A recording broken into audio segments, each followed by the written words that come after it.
Taliban fighters driving around the Afghan capital today, flags flying.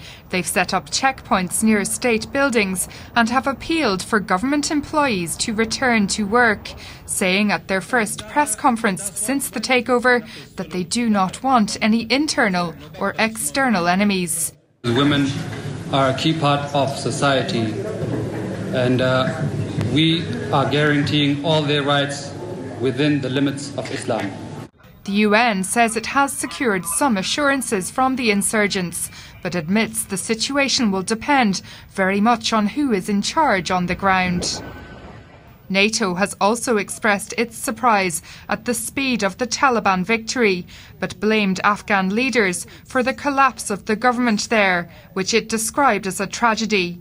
Those now taking power have the responsibility to ensure that international terrorists do not regain a foothold. The US Air Force says more than 600 Afghan citizens got out on Sunday on board this overcrowded cargo plane, and there are plans to airlift thousands more each day. We predict that our best effort could look like 5,000 to 9,000 passengers departing per day. But we are mindful that a number of factors influence this effort, and circumstances could change. But the chaos caused by the US pullout is heaping political pressure on the US President Joe Biden. I think that Afghanistan is lost. Every terrorist around the world is cheering. They've watched the Taliban, in effect, defeat America, in effect. Many displaced people, including families, are still seeking shelter at the airport or waiting on surrounding streets, unsure of what the future will hold. Eleanor Byrnehill, RTE News.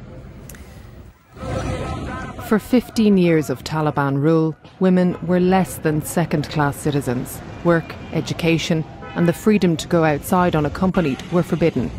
Now many fear the return to those dark days.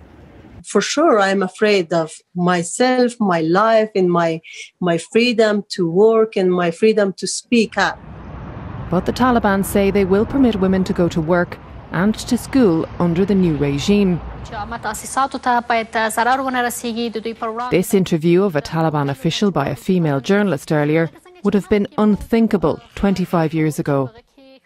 While activists are hugely fearful of the progress they've made being eroded, they're keeping an open mind. There is also hope that maybe they're not going to kill us all. Maybe we will be alive. Maybe we will be allowed to do what we want to do or we can do for this country. But those living and working in the country are still fearful. People are very afraid because, whatever the Taliban are saying to the international community while they're asking the international community to leave isn't necessarily what's going to happen when everybody is gone and they have, they've essentially taken over everything now. So this charm offensive, as people are calling it, saying no problem, everything's going to be the same, don't even worry about it, is not necessarily what's going to happen. The United Nations says it's secured assurances from the Taliban that it can continue its humanitarian work in Afghanistan and that it will insist on women's rights. The world will be watching. Watch us. Please watch us. Don't forget about us, especially in the beginning of what's going to be happening, especially in the next 3 to 6 months. Juliette Gash, RTE News.